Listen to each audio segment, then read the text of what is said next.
નમસ્કાર દર્શક મિત્રો, આરજા પીસી પર તમારું હાર્દિક સ્વાગત છે। હું છું અભિનેત્રી જાની મકવાના। તથા કરતા પહેલા નજર કરતા મુખ્ય સમાચાર પર।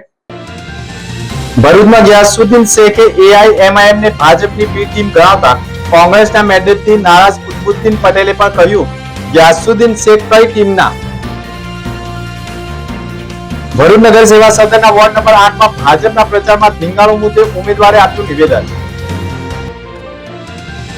વાલિયા તાલુકાના જામણિયા ગામના 2000 લોકોએ રસ્તો નહીં તો મત નહીંનો હુંકાર કર્યો। ઉતર્યા મેદાનમાં।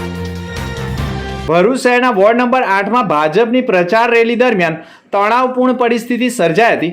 રેલી દરમિયાન વિરોધ પ્રદર્શન અને ઝપાઝપીના દ્રશ્યો સામે આવ્યા હતા।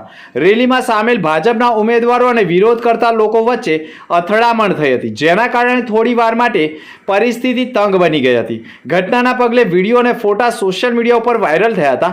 આ મામલે ભાજપના ઉમેદવાર ધનજી ગોયલે ગંભીર આક્ષેપો કરતા કહ્યું હતું કે વિરોધ સ્થાનિકો ન કરતા હોય, પરંતુ અમદાવાદથી મહિલાઓને લાવીને વિરોધ કરવામાં આવ્યો હોવાના આક્ષેપો કર્યા હતા, જેના કારણે વોર્ડ નંબર 8 નું રાજકારણ વધુ ગરમાયું છે।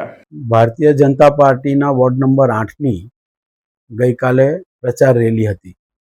વીરભંજનની ખાડીમાં પ્રચાર કરવા જતા દરમિયાન કેટલીક મહિલાઓએ અભદ્ર ભાષાનો પ્રયોગ કરી ભારતીય જનતા પાર્ટીની પ્રચાર રેલી પર હુમલો કરવાનો પ્રયાસ કર્યો અને એમાં પથ્થર મારવાનો, પથ્થરને ઉંચકીને લોકો પર ફેંકવાનો એક જધન્ય પ્રકારનું કૃત્ય કર્યું છે।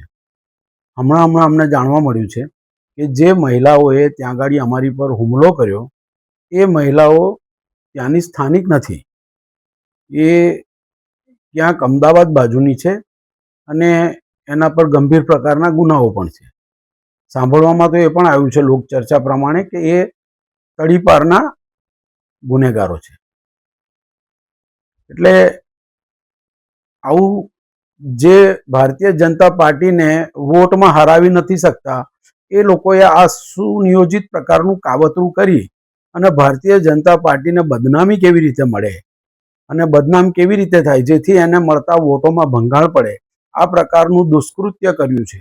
અને જે લોકોએ આ પ્રકારની દુષ્પ્રેરણા આપી છે તે લોકો ભારતીય જનતા પાર્ટીને વોટિંગથી હરાવી નથી શકતા, એ પ્રકારના તત્વો છે।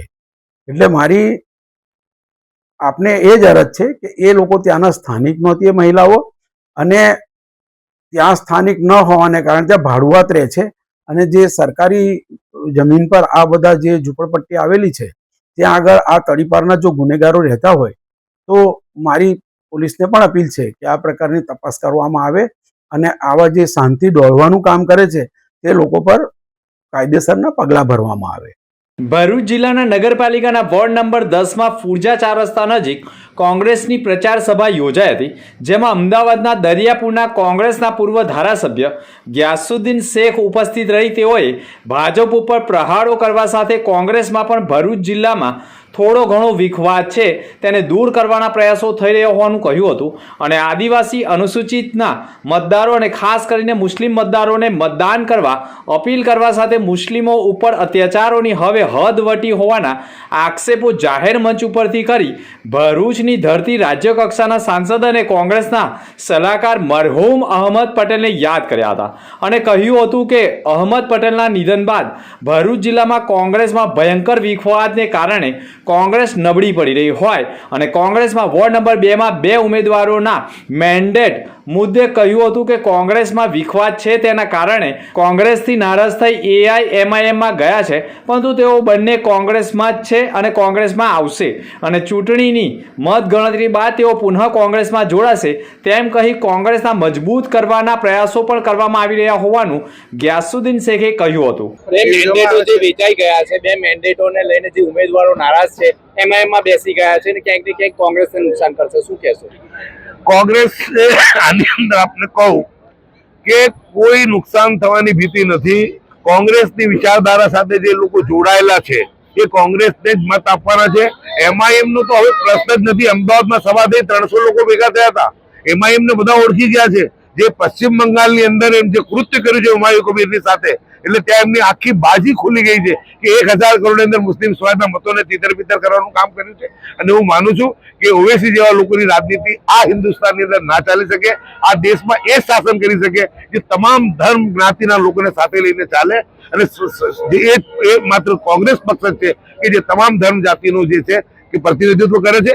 નુકસાન પણ થયું છે ઘણી વખત અમને આના લીધે, પરંતુ અમારી નીતિ અમે છોડી નથી. રાહુલજી 4000 કિલોમીટર યાત્રા આરએસએસ ભારતીય જનતા પાર્ટીની વિચારધારા વિરુદ્ધ, નફરતની રાજનીતિ વિરુદ્ધ, સંવિધાનની રક્ષણ માટે નફરત છોડો ભારત જોડો આંદોલનના મારફતે કરી છે. અને અમને વિશ્વાસ છે થોડું ઘણું આવે જાય, પરંતુ જે લોકો પક્ષ છોડીને ગયા છે એ હું માનું છું કે 28મીના પરિણામ આવશે ત્યારે પસ્તાવાના છે. કેમ કે લોક જુવાળે સમજી નથી શક્યા, લોકોની ભાવના સમજી નથી શક્યા, પરંતુ પરિણામો બતાવશે કે બહુ સારા પરિણામો કોંગ્રેસની તરફેણમાં આવેલી જે છે સંભાવનાઓ છે.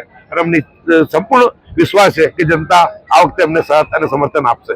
તો AIMIM ભાજપની બી ટીમ હોવાનું ગિયાસુદ્દીન શેખે નિવેદન આપતા મેન્ડેટથી નારાજ દુઃખી કોંગ્રેસી કુતુબુદ્દીન ઉર્ફે કરણ પટેલે કહ્યું હતું કે ગિયાસુદ્દીન શેખે પોતાના જ દરિયાપુરાના વિધાનસભાના મત વિસ્તારમાં કોંગ્રેસને મત ન આપવા માટેના બેનરો લગાવ્યા હતા.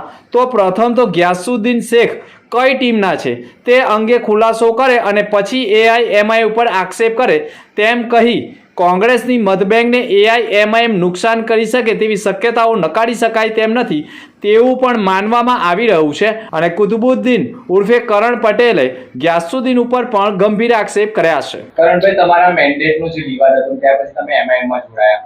કોંગ્રેસના પ્રદેશના જે ગિયાસુદ્દીન છે તેના આજે સભામાં એવો આક્ષેપ કર્યો છે કે AIMIM એ ભાજપની બી ટીમ છે. શું કહેશો?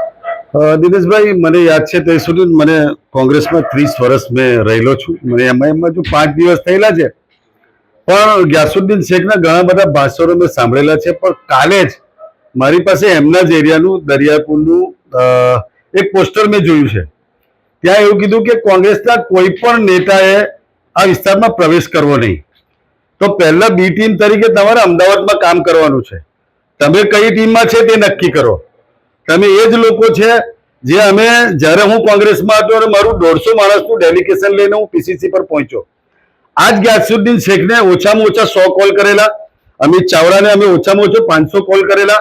કોઈ પણ વ્યક્તિએ ત્યાં અમને રિસ્પોન્સ આપ્યો પણ નથી ને જવાબ પણ નથી આપ્યો. કેમ કે અહીંયાથી જ એ ટાઈપનું પ્રેશર હતું ને મને તો એવું લાગે છે કે એ જ પ્રેશર બીજેપીનું હતું. હવે બીજેપીની ટીમ એ છે કે અમે છે નક્કી કરો.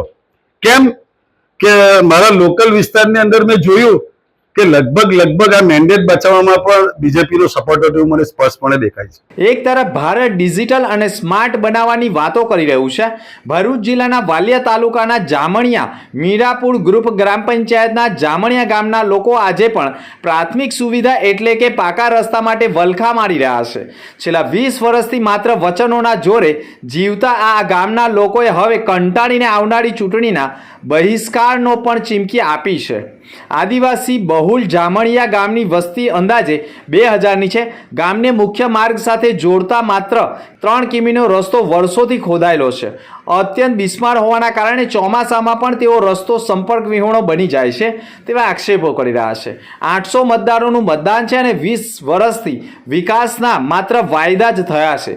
આઝાદીના 75 વર્ષ પૂરા થયા, સુવર્ણકાળ પૂરો થયો, પરંતુ અહીં જો હજુ પણ પાષાણકાળ ચાલે છે તેવો આક્ષેપ થયો છે. આ રસ્તે મોખડી, મીઠી બીલી અને જામણિયાના લોકો સુરત જિલ્લાના માંડવી અને જંખવાવ માટે પણ ઉપયોગ કરે છે. 2000ની વસ્તી છે, તેમાં આરોગ્યની અને અન્ય સુવિધાઓ પણ મળતી નથી તેવો આક્ષેપ થયો છે. 25 વર્ષ પહેલાં જામણિયા ઝઘડિયા વાયા જંખવા બસ ચાલતી હતી, તે પણ રસ્તાને લીધે બંધ થઈ ગઈ છે, હજુ પણ મળી નથી. 2000ની વસ્તી પણ છે, કોઈનું મૃત્યુ પણ થાય તો અગ્નિદાહ આપવા પણ સ્મશાન નથી. જ્યોતિગ્રામ 24 કલાક વીજળી મળતી નથી તેવા આક્ષેપો પણ કરવામાં આવ્યા છે. શિક્ષણ પર ગ્રહણ ગામના બાળકો શાળાઓ માટે 3 કિમી અંતર કાપે છે, પરંતુ રસ્તો ખરાબ હોવાના કારણે બસ છૂટી જાય છે અને તેઓને પણ ભારે હાલાકી ભોગવવી પડતી હોવાના આક્ષેપ સાથે 2000થી વધુ મતદારોએ આ વખતે ચૂંટણીમાં મતદાન ન કરવાની ચીમકી આપી છે. મારું નામ ચૌધરી પ્રીતિ છે. હું જામણિયા ગામની રહેવાસી છું. હું વાંકલ BA કોલેજ કરું છું. મારે આટલેથી ચાલીને જવા માટે બહુ તકલીફ છે. આટલેથી આશરે 3 થી 4 કિલોમીટર ચાલીને જવું પડે છે, જેમાં કેટલીક વાર બસ પકડાય છે અથવા છૂટી પણ જાય છે, જેમાં પાછા પરત આવવું પડે છે, જેથી પરત આવવું પડે છે અને અભ્યાસથી વંચિત રહેવાય છે. કેટલીક વાર મારા સાથેના મિત્રો પણ બસ છૂટી જાય છે અને તેઓ પાછા પરત આવે છે અને તેઓ પણ અભ્યાસથી વંચિત રહે છે. આશરે 20 થી 25 વર્ષ થયા આ રસ્તો બન્યો નથી, જેથી અમને જવામાં પણ ખૂબ તકલીફ થાય છે અને આવવામાં પણ. અને ચોમાસામાં તો ભરપૂર પાણી હોય છે, તેથી ચોમાસામાં તો બહુ જ તકલીફ થાય છે. અખાત્રીજના પાવન પર્વ નિમિત્તે ભરૂચ જિલ્લાના દહેજ ખાતે આવેલા ભૂતનાથ મહાદેવ મંદિરે ભવ્ય સમૂહ લગ્ન ઉત્સવનું આયોજન કરવામાં આવ્યું હતું. ભૂતનાથ ચેરિટેબલ વેલફેર ટ્રસ્ટ અને ભાથુજી યુવક મંડળના સંયુક્ત આયોજન હેઠળ આ 12મો સર્વજ્ઞાતિ સમૂહ લગ્ન ઉત્સવ સફળતાપૂર્વક યોજાયો હતો. આ પ્રસંગે કુલ 51 યુગલોએ વૈદિક વિધિ મુજબ પ્રભુતામાં પગલાં માંડ્યા હતા અને દાંપત્ય જીવનની નવી શરૂઆત કરી હતી. કાર્યક્રમ દરમિયાન અખિલ ભારતીય સંત સમિતિના પ્રમુખ નૌતમ સ્વામી સહિતના વિવિધ સંતો મહંતો ઉપસ્થિત રહ્યા હતા અને નવ દંપતીઓને આશીર્વાદ આપ્યા હતા. સમાજના આગેવાનો, ટ્રસ્ટના સભ્યો તેમજ સ્થાનિક લોકો મોટી સંખ્યામાં હાજર રહીને નવ દંપતીઓને શુભેચ્છાઓ પાઠવી હતી. સમગ્ર કાર્યક્રમ ધાર્મિક અને સામાજિક એકતાનો અનોખો દ્રશ્ય રજૂ કરતા રહ્યા છે.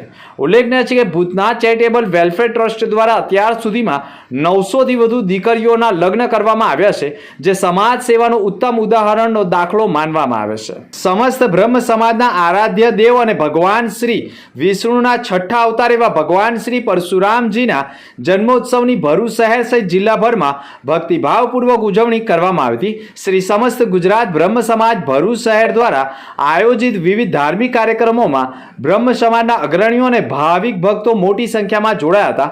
ઉજવણીના પ્રારંભે સવારે પૌરાણિક ભૃગુ ઋષિ મંદિર ખાતે ભગવાન શ્રી પરશુરામજી તેમના માતા પિતાની પ્રતિમાનું કેસર સ્નાન અને વિધિવંત પૂજન અર્ચન સહિત શ્રી પરશુરામ ક્રેડિટ સોસાયટીના ચેરમેન શૈલેષ દવેના હસ્તે આચાર્ય હરેશ ત્રિવેદી દ્વારા કરવામાં આવ્યું. ત્યારબાદ સાંજે 4 કલાકે નવા ડેરા સ્થિત શ્રી રાધા વલ્લભ મંદિરના પટાંગણમાં મહાઆરતીનું આયોજન થયું હતું, જેમાં મોટી સંખ્યામાં મહાનુભાવ અને ભૂદેવો શ્રદ્ધાપૂર્વક ભાગ લીધો હતો. ભરૂચની ભોલાવ જિલ્લા પંચાયત બેઠક તથા જિલ્લા પંચાયતના સમાવિષ્ટ તાલુકા પંચાયતની બેઠકો માટે ભાજપ દ્વારા કાર્યકર્તા સંમેલનનું ભવ્ય આયોજન કોલેજ રોડ ઉપર આવેલા 7X બિઝનેસ હોલ ખાતે કરવામાં આવ્યું હતું. કાર્યક્રમમાં મોટી સંખ્યામાં કાર્યકર્તાઓ, આગેવાનો તથા સ્થાનિક નાગરિકોને ઉત્સાહપૂર્વક હાજરી આપી હતી. આ પ્રસંગે રાજ્ય કક્ષાના મંત્રી ઈશ્વર પટેલ, ધારાસભ્ય રમેશ મિસ્ત્રી, ભાજપના આગેવાન નિરલ પટેલ, ધર્મેશ મિસ્ત્રી તેમજ વિવિધ બેઠકના ઉમેદવારો ઉપસ્થિત રહ્યા હતા. ઉપસ્થિત આગેવાનો દ્વારા સંગઠન મજબૂત બનાવવાના, વિકાસ કાર્યોને વેગ આપવા અને ગ્રામ્ય સ્તરે જનસેવા વધારવાના મુદ્દાઓ ઉપર માર્ગદર્શન આપવામાં આવ્યું હતું. હરિપ્રબોધમ પરિવારના પ્રાણાધાર અને ચૈતન્ય જનની સમાન પરમ પૂજ્ય પ્રબોધન જીવન સ્વામીજી 3 દિવસીય ધાર્મિક યાત્રા નિમિત્તે ભરૂચ અંકલેશ્વરના મહેમાન બન્યા હતા. 16મી તારીખે ગુરુવારની સંધ્યાએ સ્વામીજી ભરૂચ પધાર્યા બાદ ભક્તોમાં આધ્યાત્મિક ઉમંગ અને આનંદનું વાતાવરણ સર્જાયું હતું. આ યાત્રા દરમિયાન સ્વામીજીએ ભરૂચના ભોલાવ, મક્તમપુર, શક્તિનાથ, મંગલદીપ, જાડેશ્વર તેમજ અંકલેશ્વરના બોરભાઠા બેટ, અંકલેશ્વર જીઆઈડીસી સહિત નાના મોટા ગ્રામ્ય વિસ્તારોમાં ભક્તોના ઘરે પધરામણી કરી હતી. તેમના ગઢ આંગણાને પવિત્ર બનાવ્યા હતા. 3 દિવસના વિચારણ દરમિયાન કુલ 104 પધરામણીઓ, 3 ધાર્મિક સભાઓ તથા અંદાજે 1000 જેટલા ભક્તોએ આશીષ સ્પર્શ આપી તેઓએ કૃતાર્થ કર્યા હતા. આ પ્રસંગને અનુસંધાને ભરૂચ સ્થિત આત્મીય સંસ્કાર ધામ ખાતે પણ ભવ્ય ધાર્મિક સભાનું આયોજન કરવામાં આવ્યું હતું. આ કાર્યક્રમમાં આશરે 2500 ભક્તોએ ઉપસ્થિત રહી દર્શન તથા પ્રસાદીનો લાભ લીધો હતો. કાર્યક્રમમાં પણ મોટી સંખ્યામાં પૂજ્ય મૈત્રી જીવન સ્વામી તથા પૂજ્ય ગુરુપ્રસાદ સ્વામી, પ્રાદેશિક સંત પૂજ્ય હરિશરણ સ્વામીજી, હરિપ્રબોધમ પરિવાર ભરૂચના પ્રમુખ પૂજ્ય મિલિંદભાઈ તથા ભરૂચના જિલ્લા ભાજપા પ્રમુખ તથા જેલના અધિક્ષક તથા નામાંકિત ડોક્ટરો મોટી સંખ્યામાં જોડાયા હતા. અંગમ કે સમાચાર પર ફરી એક નજર. ભરૂચમાં ગિયાસુદ્દીન શેખે એઆઈએમઆઈએમ ને ભાજપની બી ટીમ ગણાવતા કોંગ્રેસના મેન્ડેટથી નારાજ કુતબુદ્દીન પટેલે પણ કહ્યું, ગિયાસુદ્દીન શેખ કઈ ટીમના? ભરૂચ નગર સેવા સદનના વોર્ડ નંબર 8 માં ભાજપના પ્રચારમાં ધીંગાણું મુદ્દે ઉમેદવારે આપ્યું નિવેદન.